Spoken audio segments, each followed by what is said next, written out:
Oi amigos, tudo bem? Eu sou a Jaque e estamos aqui para falar sobre o mês de novembro em leituras. Hoje, em que eu estou gravando, já é dia 6 de dezembro. E assim, galera, eu tô muito devagar, quase parando, acho que meu cérebro tá cansado. E semana passada, no último final de semana, eu terminei Oathbringer. Não vou dar spoiler porque eu vou falar nesse vídeo. E, nossa, parece que saiu um peso das minhas costas, mas também eu não quero ler mais nada. Porém, seguimos aqui, vim falar um pouquinho sobre as minhas leituras, né, deste mês, que foi bem mais devagar, eu diria, mas eu li, o que importa é isso. Então, bora! Importante lembrar que este mês de novembro, foi um mês de conclusão de livros que estavam pendentes. Então, eu terminei 2, e isso é excelente. Quer dizer, 2 não, 3, porque eu iniciei esse mês e estava pendente há mais de um ano, ou quase um ano, aqui na minha cabeça. O primeiro livro que eu terminei, então, em novembro foi Petróleo e Poder, o envolvimento militar dos Estados Unidos no Golfo Pérsico, do Igor Fuser. O Igor Fuser foi um professor meu da faculdade, ele ainda está na UFABC. Eu tive só uma disciplina com ele, que não foi relacionada à questão de geopolítica do petróleo, foi uma disciplina de análise da conjuntura, porque ele também é jornalista, e foi uma disciplina meio estranha, assim, pra mim, porque a gente fez na pandemia e eu não tava muito entendendo a conjuntura naquela altura. Mas enfim, este livro eu li boa parte dele quando eu fiz a disciplina de... não lembro o nome. Economia Política Internacional da Energia, lá na UFBC, que eu acho que não tem mais esse nome. Mas basicamente essa disciplina, a gente vai estudar a questão do... vai estudar o petróleo. Eu sei que fala um pouquinho sobre gás natural, mas o cerne ali da disciplina é o petróleo, o quanto o petróleo moveu montanhas, o quanto os estados moveram montanhas em prol de ter acesso ao petróleo para guerra, para segurança nacional, enfim, para diversas coisas. Até hoje o petróleo é um item fundamental, infelizmente, porque o petróleo é um combustível fóssil, né? Então a tendência é que ele acabe. Não existem mais dinossauros para produzir petróleo de novo.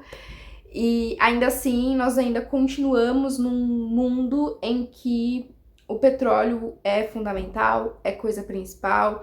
As pessoas não vão abrir mão de andar de carro, até porque precisa haver uma revolução para trocar os carros por bicicletas ou por melhoria no transporte coletivo. Então, assim, no âmbito particular, as pessoas não se veem sem carro. E no âmbito Estado Nacional, né, os estados não se veem sem o uso do petróleo para manter a sua atividade militar, que seja. É óbvio que esse livro aqui é focado nos Estados Unidos e não é para tanto, porque os Estados Unidos têm muita mão envolvida na produção do petróleo mundo afora, certo? Esse livro foi publicado em 2006, ele foi inclusive a tese de mestrado do Fuser. A tese não, a dissertação de mestrado do Fuser. Então algumas coisas aqui já estão muito datadas. Só que ele é um livro muito histórico, assim, ele conta muito sobre o processo, sobre os golpes de Estado que os Estados Unidos ajudaram a dar lá ao longo do Oriente Médio. Eu gosto muito do conteúdo desse livro nesse sentido, né? E quando eu li na faculdade, eu li, sei lá, para a disciplina foram, acho que uns 5 capítulos, sem brincadeira. Eu li todos os 5 capítulos que o professor passou, mas eu queria ler o livro inteiro. Então esse ano eu cometi essa compra e eu falei, eu vou terminar este ano. Eu comecei, sei lá, em maio e tá aqui, gente, terminei as últimas, sei lá, 50 páginas que faltavam. O próximo livro, na verdade, é um quadrinho que é Soap, da Philippa Gregory, da Philippa Rice, na verdade. Esse aqui, gente, eu peguei no Biblion, eu tava num domingo, assim, que eu queria ler uma coisa mais leve, mais de boa, e eu não queria pegar nada muito longo. E Soap, eu acho que eu li em meia hora, e é um quadrinho muito fofo de um casal vivendo a vida deles, assim, eles decidem ir morar junto, e a autora mostra pra gente como que foi as dificuldades, as coisas boas que eles tinham. Eu até me identifiquei em alguns pontos, é muito bonitinho, assim, muito singelo. E foi uma delícia de ler, super rápido. Eu gostei bastante dessa leitura e é muito fofinho o traço dela. Ela usa tons de vermelho e preto, só, na verdade, esses tons de cinza, né, claro, branco. É muito fofo, muito fofo. Depois, vocês viram, tem um vlog exclusivo para parceira da Ali Hazelwood. Como eu disse, eu gosto muito de Noiva, mas esse livro aqui, infelizmente, não funcionou pra mim. Eu acho que as primeiras 200... Esse livro tem 400 páginas, 415. As primeiras 200 páginas, a gente só via a Serena parada, tipo, no mesmo ambiente e confabulando sobre a vida dela, a possibilidade dela ter uma doença ou não, ela se escondendo da Misery, ela escondendo da Misery alguns segredos que eu não acho que você esconderia se estivesse na situação em que ela estava. Eu não concordo nada com a Serena nesse sentido. Então, assim, né, gente? Foi uma história bem leve de ler. Apesar de ter sido meio chato, assim, em diversas partes, não foi chato no sentido de eu abandonar. Porque às vezes eu abandono sem dó e falo, ai, não quero saber mais, tchau. Mas esse livro não, eu fui lendo porque a escrita da Ali é bem tranquilinha, assim, bem de boa. E também eu ganhei esse livro num sorteio dos apoiadores da Jazz, então eu queria ler ele até o final para reclamar com propriedade. E o que eu não gostei, eu falei no vídeo, né, eu deixei bem clara a minha opinião sobre esse livro. Eu acho que nada acontece feijoada, o casal é meio chato, assim, o cara, ele é meio... Em Noiva, porque assim, é impossível não comparar com Noiva, já que ele é o segundo livro eu acho que é uma duologia, não sei se vai ter continuação, eu acredito que não. No início do primeiro livro, eles já estavam, o Lowe e a Misery já estavam lá super engajados um no outro. E aqui, nada acontece, sem contar que eles são parceiros. E imagina, gente, se eles não fossem parceiros. Ia ser mais morno ainda. Aí depois também que eles se entendem, nossa, eles começam a se pegar eternamente, eternamente. E dos piores jeitos possíveis, e dos jeitos mais criativos possíveis, até porque a Misery, ela é uma loba, né? Ela é meio licana. E ela entra no cio, tal qual um cachorro. E isso também eles têm que resolver daquele jeito. E aí eu acho que as coisas secundárias, políticas do livro ficam meio de lado, assim, meio... Não foram muito bem trabalhadas. Em Noiva também é um pouquinho assim, mas em Noiva eu senti que o background da história, do world building, foi muito mais... teve muito mais presença do que o romance, né? Foi uma romantasia, mas sem tanto. Esse aqui, ó, a Ellie Hazelwood falou, não, aqui eu vou entregar o que eu não entreguei em Noiva no sentido de teor sexual, e ela entrega. Mas não é muito a minha praia. Então, enfim, é isso. Foi um livro bem ok. Eu não consegui sentir sentimentos por absolutamente ninguém. A Misery apareceu pouquíssimo. E quando ela aparecia era por mensagem de texto ou por telefone. E a Ana também, que é aquela criança fofinha, irmã do Lowe, também apareceu tão pouco. E ela é um dos motivos por esse livro existir, pela Serena se esconder e tudo mais. Então, assim, é isso, galera. Li e é só o que eu posso dizer. 100 Anos de Solidão, do Gabriel Garcia Marques. Este livro também foi uma leitura que eu estava devendo. Eu já falei no vlog, a gente tem um vlog de 50 minutos neste canal sobre esse livro, então vão lá assistir. Tá com spoiler, mas assim, spoiler e nada pra mim é a mesma coisa, porque eu esqueço. Bom, eu gostei bastante da leitura, certo? Foi uma recomendação do Matheus e da Natália, que me imploraram pra ler ano passado, e eu falei, gente, tudo no seu tempo. E o tempo dele chegou um ano depois, porque eles realmente leram mais ou menos nessa época do ano passado. E que livro! Que livro! Ele é muito latino-americano, certo? Então, é muito gente como a gente esse livro. Apesar de passar na Colômbia, a gente sabe, né, que nós brasileiros temos um passado colonial, um passado histórico parecidíssimo com os nossos irmãos latino-americanos. É claro que o que muda é um país europeu que nos colonizou, mas o modus operandi é muito parecido, se não o mesmo.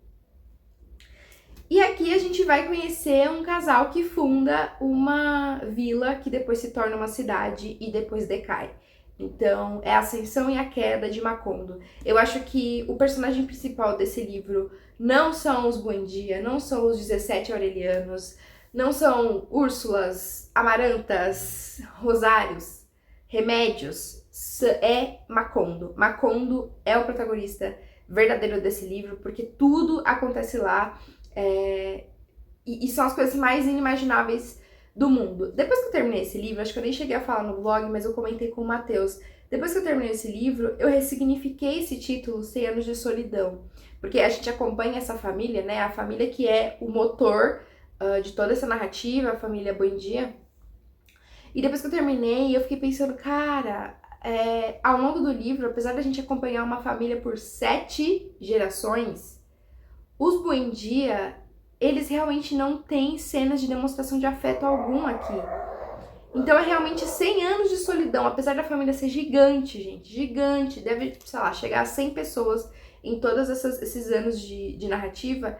Todos eles são muito solitários, eles não tiveram amor nas suas vidas, amor entre eles, até mesmo os relacionamentos amorosos, né, de matrimônio, de casamento, eles eram muito carnais, ou muito nada a ver, ou uma coisa ali meio forçada com um menor de idade, com uma menor de idade, porque geralmente são as meninas que, né, que passam por isso. Eu adoro as mulheres desse livro, eu acho que elas são um ponto fundamental, porque os homens aqui, eles são, ai gente, uns banana, uns frouxo. Principalmente os aurelianos, né, que eles são mais retraídos. Não, os aurelianos são os mais... Porra louca. Os arcádios são os mais retraídos. Uma coisa que eu até comentei com o Matheus aqui, o José Arcádio Buendia, né, que é o patriarca, que é o cara que funda de fato o Macondo, ele poderia ser absolutamente qualquer pai brasileiro que inventa moda. Qualquer pai que se diz empreendedor, sabe aquela pessoa que você vê, um dia ele tem uma barraca de pastel, outro dia ele tem uma barraca de hot dog, no outro dia ele tá trabalhando numa empresa CLT, no outro dia ele tem um lava rápido. Existem esse tipo de pessoas. O meu pai tem um pouco essa característica, só que o meu pai, a dele é outra coisa, não é de questão de tipo de emprego, porque ele sempre manteve o mesmo. Mas o meu pai tem muito isso de, do nada, ele aparece com uma coisa que pra ele é inovadora e revolucionária, e minha mãe fica tipo assim, tá, mas vamos comprar uma máquina de lavar nova que a nossa tá quebrada, sabe assim? É muito isso, muitos pais brasileiros e talvez muitos pais latino-americanos. Este livro é bem relativamente tranquilo de ler. Ele tem as suas dificuldades, a dificuldade mais, gente, é realmente em relação aos personagens. Outra coisa muito curiosa é que os personagens aqui, eles vivem para caramba. Eu pensei, tá, beleza, o José Arcádio Buendia morre, a Úrsula morre. Gente, tem gente aqui que vive 145 anos e a pessoa nem tem certeza se essa é a idade de vida dela mesmo, porque pode ser mais e pode ser menos, enfim. Então aqui tem tudo, assim, tem um puro suco de América Latina, tem briga, tem traição, tem gente maluca, tem gente comendo pedra, não, tem gente comendo terra, tem gente amarrada em árvore, tem gente fazendo guerra, tem Estados Unidos vindo aqui atrapalhar a vida deles, né, com a companhia bananeira, enfim, puro suco do caos latino-americano, bem do jeito que a gente é mesmo, e que a gente foi construído por essas forças imperialistas que vieram para cá ao longo dos séculos passados e que ainda se mantém com um novo modus operandi, não é mesmo? Então, enfim, tá aqui, sensacional esse livro, que bom que eu li. E não vejo a hora de ler O Amor nos Tempos do Cólera, eu já falei isso, mas estou realmente muito animada para esse livro. A próxima leitura, eu acredito, vocês acreditam? Oathbringer, gente, que livro grande. Eu nem conseguia passar as anotações, nem sei se eu vou agora nessa altura. Oathbringer, do Brandon Sanderson, ou Sacramentadora. Bom, este livro foi uma verdadeira jornada. Eu já tinha lido ele, né, antes, pelo menos os primeiros aqui, ó. Os primeiros, sei lá, 30% do livro abandonei. E é um livro mais denso, foi mais denso pra mim. Na verdade, assim, eu não sei se ele foi mais denso ou se é porque eu demorei tantos meses pra ler e eu fiquei muito tempo sem ler ele, que me gerou essa sensação de, nossa, o que tá acontecendo? Mas eu gostei do livro, pra mim até o momento foi o que eu menos gostei da série. Vou seguir pro ano que vem com Ritmo de Guerra e Vento e Verdade, eu espero, não é mesmo? Inclusive, Ritmo de Guerra tá chegando no Brasil. E assim, o livro do Dalinar, nós conhecemos o Espinho Negro bem mais no passado, a gente já tinha alguns vislumbres dele no passado, mas aqui o autor foca muito mais nisso, ele conta pra gente qual é o nome da esposa, ele conta o que aconteceu com a esposa, e a morte da esposa do Dalinar foi, gente, basicamente culpa dele, sabe? Uma coisa que eu eu achei incoerente realmente foi a questão dos filhos, da relação com os filhos, porque assim, o Banda Sonora só apresenta o passado do Dalinar, um passado de extrema violência, não com a família, mas na guerra mesmo, extrema violência, a conquista, tirania, bebedeira, sabe? Nenhum apelo, nenhum cuidado com a família dele, um dos filhos estava longe, ele estava cagando, e aí eu não consigo entender como esses filhos, esses mesmos filhos que viram esse pai em suas infâncias, hoje têm um relacionamento muito tranquilo, porque eles têm um relacionamento ótimo, assim. Não sei se ele vai mostrar isso em algum livro, não acho que vá. Eu acho que foi quando ele pensou lá atrás em Caminho dos Reis, nessa família, né, do Dalinar, no núcleo Dalinar e Filhos. Ele ainda não tinha pensado em como seria o passado do Dalinar nesse terceiro livro, acho que essa é a minha teoria. Então, foi um pouquinho incoerente. Agora, as revelações... Gente, galera, não. Quando eu fiquei sabendo daquela revelação, quem leu sabe, tá? Eu fiquei assim, que legal. Olha só, olha lá, que bacana. Eu fiquei só esse meme. Mas eu fiquei de boca aberta, eu não esperava isso. Eu acho interessante essa inversão de papéis, porque é isso que ele faz aqui, né? E é um pouquinho que tem no Mistborn. O Mistborn tem um pouquinho essa inversão de papéis. A gente só sabe a superfície, a gente só sabe da ponta do iceberg, a gente não sabe de fato o todo da história. Ele vai revelando pra gente por os personagens e eles ficam assim, meu Deus, o que está acontecendo? Como assim? Como assim? Isso aqui que sempre foi dito que funcionava dessa forma, na verdade, funcionou de outra. Então, assim, essas revelações eu achei muito legais. Eu gostei que eles perderam aqui, porque eu acho que eles sempre ganham, né? São sempre ganhando, sempre ganhando. Apesar de que aqui os esvaziadores estão presentes, né? Muito mais do que os livros anteriores. Eles estão sempre ganhando. E aqui eles perderam um lugar que era muito importante pra família, né? Pros Collins. Então, enfim, vamos ver o que o próximo livro nos revelará. Como eu disse no meu vlog, eu fiquei muito chateada que a Yasna apareceu pouquíssimo. E a Yasna é uma personagem que tem muito pouco tempo de tela nessa série inteira, assim, olhando em retrocesso. Claro que assim, ela apareceu muito em Caminho dos Reis. Em Palavras de Radiância ela estava desaparecida. E aqui ela tá meio assim... tá meio de escanteio, assim, não sei o que dizer da Yasna. Eu queria que ela aparecesse mais do que nos outros livros, mas, né? É isso, amigos. Tá lido, eu dei acho que 3 estrelas e meia, não dei 5 estrelas pela primeira vez em um livro de Stormlight, mas faz parte. Estou animada pro que vem por aí, mas não sei muito o que esperar. E alguns núcleos... Gente, ó, vou só mostrar isso aqui. Alguns núcleos desse livro eu não entendi por que eles estavam acontecendo, certo? Só que depois o autor explicou o motivo e a gente fica, ok, aqui mais... Essa aqui é a Sajanat, se eu não tô enganada. Enfim, eu adoro as imagens desse livro. Então depois ele falou, olha, então, kkk, você tava vendo esse personagem aí, você não tava gostando? É porque ele vai fazer tal coisa. E ele foi lá e fez. E eu fiquei assim, por quê? Ninguém pediu, mas ele fez. Eu vou editar isso aqui, não vou nem lembrar de quem que eu tô falando, mas no momento eu sei de quem que eu tô falando. Agora, amigos, a última leitura. Assim, essa última leitura, eu comecei em novembro e terminei agora em dezembro. Eu já vou falar como um todo, porque aí no vídeo de dezembro eu já não falo, se eu não esquecer. Mas aí vocês tem que lembrar. O livro que eu li foi Pelos Olhos de Sizun, da Chung Serang. Esse foi o livro do Clube do Livro de Literatura Coreana do mês de novembro, que eu não fui, porque, enfim, tive problema pra me deslocar até lá.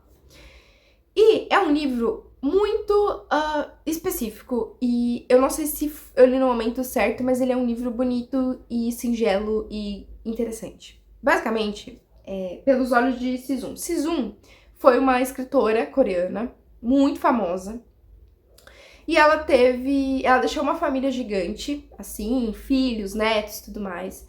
E ela teve alguns relacionamentos com estrangeiros, ela namorou um alemão e um... Nossa, não lembro de onde era o outro cara. Mas enfim, ela namorou 2 caras e casou e teve filhos e tudo mais. Então ela teve filhos que tem 2 nacionalidades, assim, de uma mãe coreana e um pai alemão, enfim. E é um livro que ele relembra a vida da Sizun como escritora e como mãe, como vó, como, enfim, tia, sogra. A Sizun, aqui nessa altura, ela morreu já tem 10 anos. E a família resolve fazer uma jeza para ela. Jeza é uma espécie de cerimônia que os coreanos fazem para as pessoas que morreram. Então eles apresentam, eles montam uma mesinha, colocam comidas gostosas que lembram aquela pessoa, enfim, em homenagem mesmo àquela pessoa que já faleceu. E a Sizun, ela é apesar de ela ser uma mulher coreana, ela era muito mais moderninha, no sentido de que como ela convivia muito com ocidentais, inclusive ela viveu parte da vida no Havaí, ela não queria muito essas coisas de tradição, mas a família ainda assim resolve fazer, né? E todos eles viajam pro Havaí, porque a Sizun morou lá por muito tempo. Ela foi casada com, acho que era um francês, não lembro, o Maurício Mauer, que era um pintor, né? E eles descobrem um quadro dela. Eles retornam no passado, quando ela estava viva, eles descobrem um quadro dela, que ela tinha posado nua, sei lá, muitos anos atrás, e todo mundo fica assim, vovó, você não tem vergonha desse quadro? Ela, não, era época e tudo mais. E ela teve relacionamentos muito conturbados, apesar de ela ser uma mulher à frente do seu tempo, muitas coisas não tinham nomes, não existia, sei lá, feminismo, por exemplo, ou feminicídio, ou violência doméstica, esses tipos de termos, e ela passou por algumas experiências difíceis com os relacionamentos que ela teve, mas ainda assim ela foi uma mulher que conseguiu sair deles. Então a família basicamente viaja uma caravana pro Havaí, da família da Sizun, e eles vão para realmente prestar homenagem a ela e ao mesmo tempo tentar se reconectar a Sizun, né? A avó, a mãe, enfim. Então eles se reúnem, eles conversam a respeito dela, de como ela foi, eles relembram cenas que eles tiveram com ela ao longo da vida, porque são filhos da Sizun, mas de pais diferentes, então eles são meios irmãos, um tem um relacionamento com o pai, outros não, enfim. E aí eles vão conhecer o Havaí e eles resolvem realizar atividades locais e que de alguma forma ajudem eles a encontrar uma coisa para fazer, né, pra Sizun. Então, por exemplo, tem uma menina, uma das netas, ou filha, enfim, que vai surfar. Ela resolve aprender a surfar e ela sabe que ela é péssima. Tem as filhas que vão fazer dança de hula. Tem um que encontra tipo um donut, só que ele é de origem portuguesa, que imigrou para o Havaí, e ele tenta encontrar diversos caminhos de bicicleta até a casa em que eles estão hospedados, para que esses produtos, para que esses bolinhos cheguem para a família ainda quentinhos, porque o segredo é comer quentinho por conta do açúcar. Então, é um livro assim muito singelo, ele é muito coreano e ao mesmo tempo ele tem muito eu digo coreano no sentido de que tem uma acurácia que eu não vejo muito em outras literaturas, eu vejo isso muito na literatura coreana. E ainda assim a autora discute temas interessantes. Então, por exemplo, enquanto eles estão no Havaí, eles estão lendo sobre a história local, o quanto foi prejudicial a chegada dos Estados Unidos no Havaí, a influência que eles têm, porque é uma ilha que tem as suas próprias tradições e chega, né, mais uma vez, o imperialismo para encher o saco, porque é isso que eles fazem. Então, é um livro, assim, muito bonito e que tá homenageando uma pessoa que já se foi, mas ele não é de forma alguma um livro triste, assim. Não é um livro que eles vão ficar lavando roupa suja. É um livro bem de boa, assim, eu diria. Aqui, a Sizun já morreu há alguns anos, então os filhos já estão acostumados com essa morte, não foi uma coisa de repente. Além disso, o livro tem um recurso muito interessante, que a cada início de capítulo, ele tem o trecho de uma entrevista, de documentário, de revista, de jornal, de alguma coisa que a Sizun falou ao longo da vida dela. Então a gente acaba conhecendo a própria Sizun por ela mesma, né, ao longo dessas entrevistas que ela deu pela vida. Então é um livro bem bonito. Espero que vocês tenham gostado desse vídeo. A gente se vê no próximo. Tchau!